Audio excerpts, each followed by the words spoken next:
lang ang magigirian. Kabilang na si SP.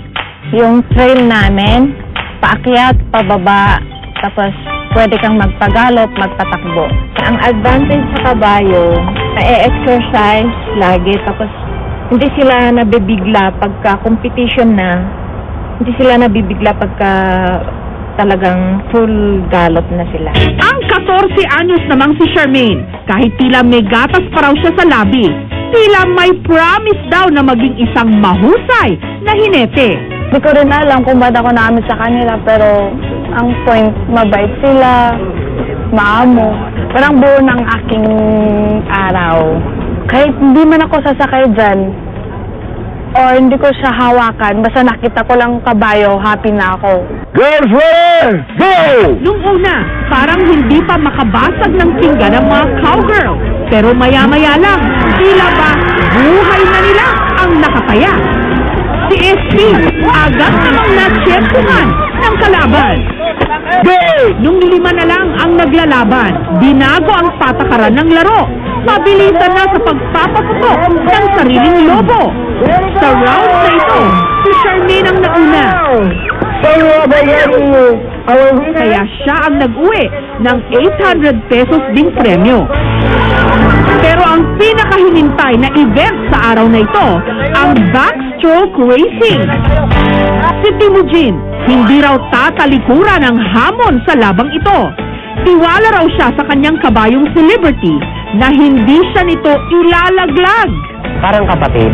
Pag yung sa kwadra niya, may tulugan din ako, magkatabi lang kami. Pag gusto ko lang umuwi, saka ako umuwi lang. Pero pag nandito kami, yung tulugan ng kabayo, saka yung kama ko, parehas lang, magkatabi lang. Kaya pag gising ko ng umaga, kami na rin yung nagkikita palagi. Let's ready! Let's get it on! Agad humataw sina Liberty at Timujin.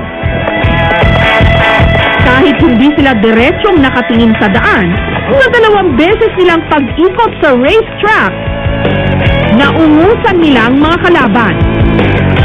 At idineklara silang champion sa backstroke racing. At least kahit mahirap yung nanalo pa rin. Yung kabayo rin kasi magaling rin. Kinamulatan ng araw ng mga igorot ang pangangabayo. Bukod sa pangunahin itong transportasyon noon, malaking papel din daw ang ginagampanan ng mga kabayo sa kanilang kultura. Ano bang pwedeng pagkakikitaan natin na gagamitin natin yung kabayo? Aside mode of transportation, yon. Sinubukan nila yung horseback riding, pinaparent out sa mga tao. Yun, kung nakita sila, naging isang livelihood ng mga tao natin ngayon dito.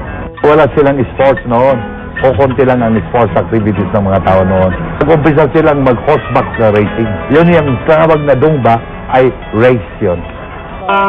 Ang pinaniniwala ang pinakamatandang mga ngabayo ng Benguet, ang 86 anyos na si Lolo Steve. Naging katuwang raw niya sa pagdadala ng sulat sa makuta ng sundalong Pilipino noong panahon ng mga Hapon ang mga alaga niyang kabayo. They will send them, they took 3 days before they come to report. But for me, I took it 1 day and then my officer told me, how come? Others can stay there for 3 days. You make it only 1 day. I used 3 horses. So. Nung natapos ang digmaan, Go! nagamit naman daw niya ang kanyang mga kabayo para itaguyod ang kanyang pamilya. Gusto mo kong kabayo ko, pati niya na kinumpos ko. Pag nag-compose, yan ang ginagamit kong pag-abono ng gulay na tinatanim ko. Kapag namatay raw ang amo, kinakatay na ang alaga nitong kabayo. Parang magsaka yung spirit ng may-ari. Gamitin nila sa puntahan nila. Yan ang nasabi yung matatanda. Kung ano-ano rin daw na mga paniniwala ang ikinakapit ng mga taga-norte sa mga alaga nilang kabayo. Katulad ni Mang Melton na naniniwalang may hatid daw sa kanyang kakaibang lakas ang pawis ng kabayo. Kaya iniipon niya ang pawis ng kabayo sa pamagitan ng bulak at saka inihahalo sa inuming tubig. Kunwari may overhang ka, tatanggal ka agad yun. Ang talakas talaga ng katawan. Kasi may kwan yun, may vitamin yun. Yung pawis ng kabayo Ganyang nainom ng kabayo kahit na nainom. Kung lalabas yun, parang transfer ka sa Ang bagay na ito, ginagawa rin daw sa ibang mga lugar, katulad ng Hong Kong at Macau. Hanggang ngayon, wala pang pagsusuri kung ito ay safe sa isang tao.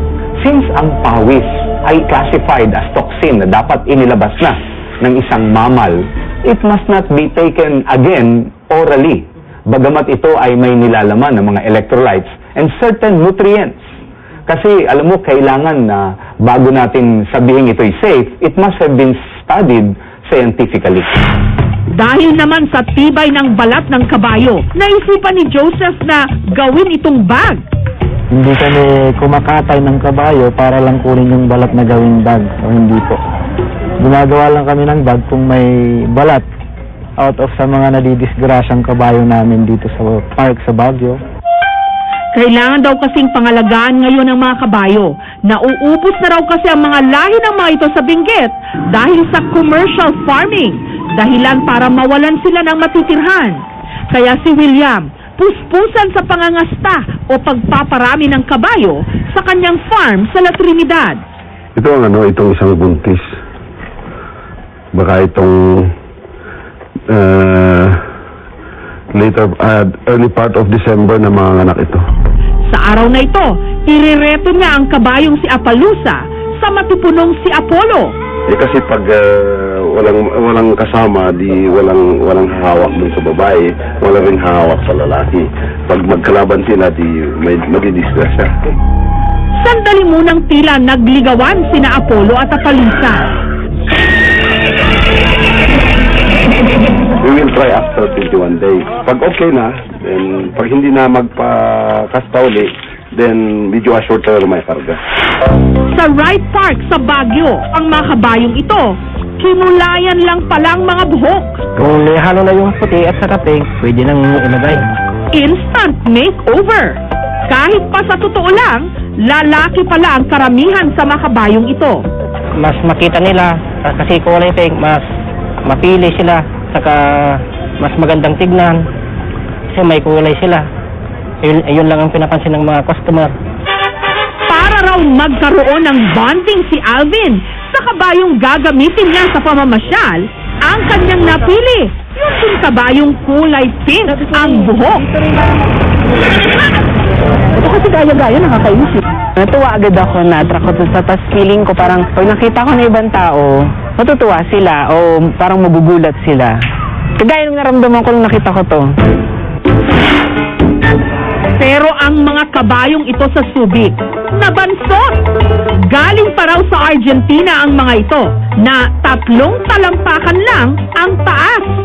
Sa pamagitan ng crossbreeding, pinalahian daw ang native na kabayo sa isang Shetland pony, isang klase ng maliit na kabayo. Mga native horse natin, sila yung mga talagang mahaba yung buhay nila, mas matagal yung buhay nila lalo sa mga exposed na sa mga sunlight. Kasi sila ginagamit natin sila kadalasan sa mga farm. And then, yung mga pony natin, ginagamit natin as a pet na kadalasan yun, as a pet, at saka mga pang-exhibit na lang kadalasan. Kung ano-ano na ngang mga bagong paraan ng transportasyon meron tayo ngayon. Pero nariyan pa rin ang mga masisaga at mapagkakatiwalaang mga kabayo, nakikisabay sa paghagibis ng pagbabago.